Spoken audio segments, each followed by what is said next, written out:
Larry detective Mehul को call करता है और बताता है कि सेरेना ने सुसाइड कर लिया है। मेहुल तुरंत क्राइम सीन पे पहुंच जाता है। मेहुल क्राइम सीन को अच्छे से ऑब्जर्व करने लगता है और लैरी मेहुल को बताता है कि उन दोनों के बीच में बहुत जोरदार फाइट हुई थी, तो सेरेना ने पॉइजन की बोतल से गोलियां निकाली और उन्हें खा ली, जिसकी वजह से उसकी डेथ हो गई। डिटेक्टिव मेहुल बोतल को सीधा लैब में टेस्टिंग के लिए भेज देता है। लैब इंचार्ज मेहुल को कंफर्म करता है कि सेरेना के फिंगरप्रिंट बोतल में है और जो पिल सेरेना ने खाई है वो इस बोतल के ही पिल्स है, बट ये सुसाइड नहीं है बल्कि मर्डर है। कैसे लॉजिकल आर्मी? सेरेना के फिंगरप्रिंट्स जो बोतल में है उन्हें ध्यान से देख के क्या बता सकते हैं? लैब इंचार्ज ने ऐसा क्या देखा जिससे उसे लगा कि ये मर्डर है? सोचिए। हेलो गाइस, आ चुके एक और न्यू वीडियो लेके। ये वीडियो बाई डे 24 होने वाली है जी। डे 24 बाई 30 डे होने में कुछ ज्यादा डे नहीं है। साथ ध्यान से देखिए, फिंगरप्रिंट सिर्फ बोतल में है, बोतल के ढक्कन में नहीं है। अब ऐसा कैसे पॉसिबल है? बोतल को खोलने के लिए ढक्कन पे तो हाथ लगाना ही पड़ेगा। का मतलब स्ट्रैटेजिकली लैरी ने फिंगरप्रिंट बोतल में डाल दिए, लेकिन ढक्कन में डालना भूल गया और उसके वजह से वो पकड़ा गया। चलिए अगली पहेली देखते हैं। संडे की रात को करीब 10 बजे रैम्बो का मर्डर हो जाता है। केस को इन्वेस्टिगेट करने के लिए डिटेक्टिव मेहुल पहुंच जाता है। वो क्राइम सीन पे पहुंच के सबसे पूछताछ करता है। टॉम कहता है, मैं तो पार्टी में था, मुझे कुछ नहीं पता है। मैंने रैम्बो को आने के लिए कहा था, बस उसने मना कर दिया था। लिली कहती है, मैं तो शॉपिंग मॉल में थी। लियो कहता है, मैं तो पार्क में था, बर्ड वॉचिंग कर रहा था। मैंने रैम्बो को आने कहा था, बस उसने मना कर दिया था। तीनों की बातें सुनने के बाद मेहुल तुरंत समझ जाता है कि मर्डर किसने किया होगा और कौन झूठ बोल रहा है। लेकिन क्या आप समझ पाए लॉजिकल आर्मी? सोचिए। लॉजिकल आर्मी, ये पहेलियां बहुत बढ़िया होने वाली है। हिंदी रिडल्स ये मुझे लाइक करके बताएं आप लोगों को कैसी लगती है, चैनल को सब्सक्राइब करके बताएं। खून करीब रात को 10 बजे हुआ था। अब रात को पार्क में कोई बर्ड वॉचिंग कैसे कर सकता है? वहीं से मेहुल समझ जाता है कि लियो झूठ बोल रहा है और उसे पकड़ लेता है। चलिए अगली पहेली देखते हैं। इंस्पेक्टर गैग एक सीरियल किलर को बहुत दिनों से ढूंढ रहा है।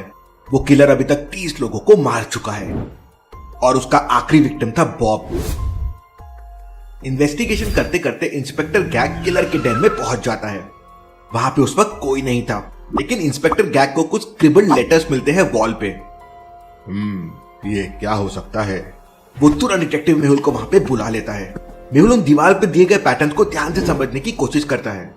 वहां पे देखो कुछ और भी है। फिर मेहुल वहां पे जाता है और देखता है तो वहां पे 3 लड़कियों के पिक्चर्स थे। मेहुल तुरंत पैटर्न को डिकोड कर लेता है और समझ जाता है कि अगला विक्टिम कौन हो सकता है। लॉजिकल आर्मी, लेकिन क्या आप समझ पाए? वीडियो को ना गाइस एक बार ना लास्ट तक वॉच किया करो। पहेलियां बहुत बढ़िया होती हैं भाई। एक लाइक, चैनल को सब्सक्राइब कर दिया करो गाइस, पैसे नहीं लगते गाइस एक सब्सक्राइब।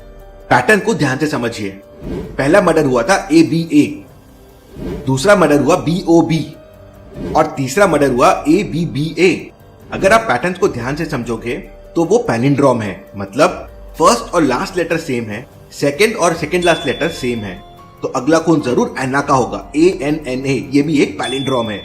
मेहुल किलर से पहले वहां पहुंच जाता है और एना की लाइफ बचा लेता है और किलर को पकड़ लेता है। चलिए अगली पहेली देखते हैं। रैम्बो दुनिया का सबसे बड़ा डॉन है। सारी दुनिया की पुलिस उसको ढूंढने में लगी हुई है। दूसरे गैंगस्टर्स भी उसको ढूंढते रहते हैं, लेकिन आज तक उसे कोई नहीं ढूंढ पाया है। एक दिन सुबह रैम्बो गार्डन में बैठ के न्यूज़पेपर पढ़ रहा था। तभी वहां पर 4 गैंगस्टर्स आ जाते हैं और कोई एक उसे मार देता है, लेकिन कौन? डिटेक्टिव मेहुल वहीं था। चारों को वो अरेस्ट कर लेता है। चारों कहते हैं हमने रैम्बो को नहीं मारा है, लेकिन मेहुल तुरंत फिगर आउट कर लेता है कि गोली किसने चलाई होगी। कैसे लॉजिकल? क्या आप सोच सकते हैं? अच्छे से थोड़ा सा दिमाग लगाइए। इन चारों में से किसने खून किया होगा या किसने गोली चलाई होगी? मेहुल चारों की गन को टच करता है और जिसकी गरम हॉट होती है मेहुल समझ जाता है कि उसी ने गोली चलाई है। मेहुल उसे पकड़ लेता है। मेहुल की स्मार्टनेस के लिए वीडियो को लाइक कर दीजिए। चलिए अगली पहेली देखते हैं। मंडे मॉर्निंग को एलिसिया का मर्डर हो जाता है। डिटेक्टिव मेहुल को कॉल किया जाता है। वो क्राइम सीन पे पहुंच जाता है। मर्डर वेपन सामने ही मिल जाता है। Interesting, very interesting. चाकू से खून किया गया है। चाकू पे फिंगरप्रिंट्स भी थे, लेकिन उस वक्त घर पे कोई भी नहीं था जब खून हुआ। तो मेहुल एलिसिया की पास्ट लाइफ को जानने की कोशिश करता है। उसको समझता है कि एलिसिया के बहुत सारे अफेयर थे और उसने बहुत से लड़कों को धोखा दिया था। नाइफ पे जो फिंगरप्रिंट्स मिले थे वो ये है, और ये है उसके 5 बॉयफ्रेंड्स के फिंगरप्रिंट्स। फिंगरप्रिंट्स को ध्यान से ऑब्जर्व कीजिए और मुझे बताइए कि ये फिंगरप्रिंट कौन से बॉयफ्रेंड का हो सकता है। सोचिए सोचिए लॉजिकल आर्मी।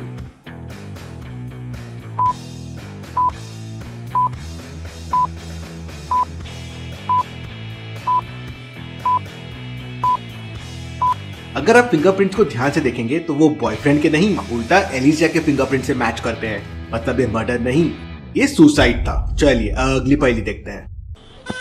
लिली मूवी देखने के लिए थिएटर में जाती है, लेकिन उसे क्या पता था उसके साथ कुछ बड़ी घटना होने वाली है। रेस्टरूम में उसका मर्डर हो जाता है। डिटेक्टिव मेहुल उस टाइम मल्टीप्लेक्स में ही था। वो तुरंत क्राइम सीन पे पहुंच जाता है। वो मल्टीप्लेक्स के सीसीटीवी फुटेजेस देखता है तो उसे समझता है कि लिली 3 लोगों से मिली थी। वो तीनों को पूछताछ के लिए बुला लेता है। रोहन कहता है, मैं तो लिली का कॉलेज फ्रेंड हूँ। मैं उससे काफी टाइम बाद मिला था तो हमने कुछ बातें की और फिर मैं चला गया। पैम कहती है, मैं उसे नहीं जानती हूँ। उसे मूवी स्क्रीन नहीं मिल रही थी तो मैंने बस उसकी मदद की। फिर हम साथ में रेस्टरूम गए और फिर मैं वहाँ से चले गई। वो वहीं थी। एमिली कहती है, सर मैं भी उसे नहीं जानती हूँ। उसने मुझसे समय पूछा तो मैंने बता दिया। फिर वो मुझे वॉशरूम में वापस मिली थी लेकिन हमने बात नहीं की। मेहुल तुरंत समझ जाता है कि कौन झूठ बोल रहा है और किसने मर्डर किया है। लेकिन क्या आप समझ पाए लॉजिकल आर्मी? सोचिए सोचिए। गाइस आप लोग वीडियो पे पहली बार तो चैनल को सब्सक्राइब एंड वीडियो को लाइक जरूर कर दीजिए। ऐसी वीडियो मिलती रहेंगे। Detective is rocks. लिली की डेड बॉडी को ध्यान से देखिए। उसने घड़ी पहन रखी है तो फिर वो एमिली से टाइम क्यों पूछेगी? वही मेहुल समझ जाता है कि एमिली झूठ बोल रही है और उसे पकड़ लेता है। चलिए अगली पहेली देखते हैं। पेरिस में न्यू टैलेंट्स आते रहते हैं। अमांडा पेरिस की एक वेल नोन सिंगर है। उसका आज बहुत बड़ा कॉन्सर्ट है। कॉन्सर्ट बहुत ही अच्छा गया। वो बहुत थक चुकी थी इसलिए वो अपने चेंजिंग रूम में चले गई। उसके चेंजिंग रूम के बाहर बहुत सारी भीड़ जमा हो गई उसे मिलने के लिए। सबको उसका ऑटोग्राफ चाहिए था, उसके साथ फोटो खिंचानी थी। पर इतनी सारी भीड़ अलाउड नहीं थी तो एक एक करके लोगों को अमांडा से मिलने जाने के लिए दिया गया। थोड़ी देर बाद पता चलता है कि अमांडा की डेथ हो गई है। किसी को नहीं समझ आता ये कैसे हो गया। डिटेक्टिव मेहुल क्राइम सीन पे पहुंच जाता है। मेहुल क्राइम सीन को अच्छे से ऑब्जर्व करता है तो उसका ध्यान जाता है कि अमांडा की क्लॉक टूट चुकी है। उसे लगता है अमांडा और किलर के बीच जरूर फाइट हुई होगी। मेहुल को 3 लोगों पे डाउट आता है। वो तीनों से सवाल पूछता है। पहली लड़की कहती है, मैं तो अमांडा की बहुत बड़ी फैन हूँ। मैं भी सिंगर बनना चाहती हूँ। मैंने तो उनके साथ सेल्फी भी ली है, ये देखिए। दूसरी लड़की कहती है, मैंने भी बस अमांडा मैम का ऑटोग्राफ लिया है। वो मेरी बच्ची की फेवरेट सिंगर है। मैंने भी उनके साथ सेल्फी ली है, ये देखिए। तीसरा आदमी कहता है, मैं भी जस्ट ऑटोग्राफ लेने आया था। मैंने उनके साथ सेल्फी भी ली है, ये देखिए। मेहुल सिनेरियो को अच्छे से ऑब्जर्व करके तुरंत समझ जाता है कि खूनी कौन होगा। लेकिन क्या आप समझ पाए लॉजिकल आर्मी? सोचिए सोचिए।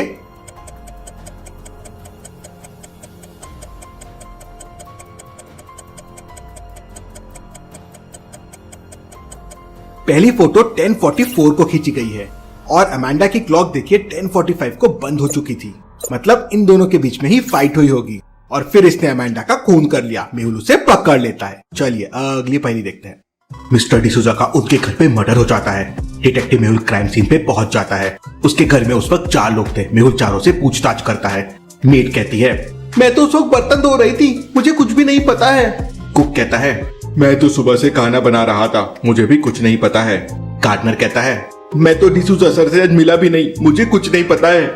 मैकेनिक कहता है, मिस्टर डिसूजा के कार में कुछ खराबी थी तो मैं तो ठीक करने आया था, इसके अलावा मुझे कुछ नहीं पता है। सबकी स्टेटमेंट को ध्यान से सुनिए, समझिए और डिटेक्टिव मेहुल की मदद कीजिए इस केस को सॉल्व करने के लिए।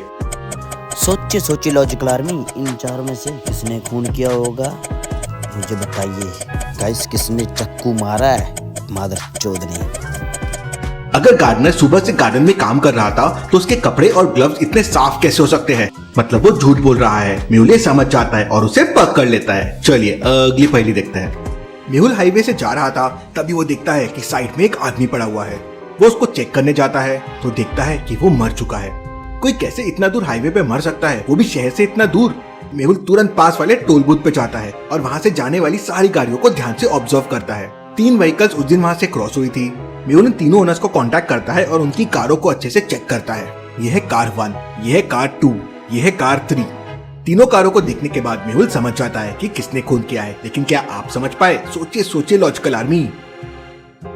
इन तीनों कारों को अच्छे तरीके से देखिए, किसने खून किया है मुझे आप लाइक करके बताएं, या फिर मुझे कमेंट करके बताएं किसने खून किया होगा। दूसरी वाली व्हीकल को ध्यान से देखिए, उसके अंदर एक रेड ग्लव्स पड़ा हुआ है और इसी रेड ग्लव का दूसरा पैर वो डेड बॉडी के पास पड़ा हुआ था। उसी से मेहुल समझ जाता है कि इसी के ओनर ने मर्डर किया है। मेहुल उसे पकड़ लेता है। चलिए अगली पहेली देखते हैं। मिस्टर गैरी मेहुल के ऑफिस में पहुंचता है और मेहुल को बताता है कि उसने आज एक मर्डर देखा और फिर पूरी मर्डर की स्टोरी बताता है। मैं ड्राइव कर रहा था, काम करके घर जा रहा था, तभी अचानक मेरी कार बंद पड़ गई।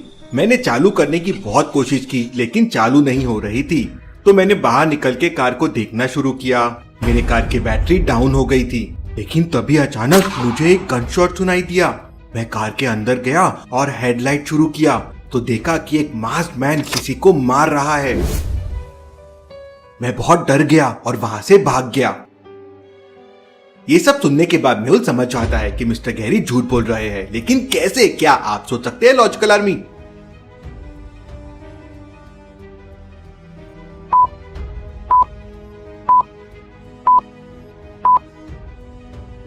मिस्टर गैरी ने पहले कहा कि उनकी कार की बैटरी डाउन हो गई थी, लेकिन फिर उन्होंने हेडलाइट कैसे शुरू की, वहीं वो पकड़े जाते हैं। चलिए अगली पहेली देखते हैं।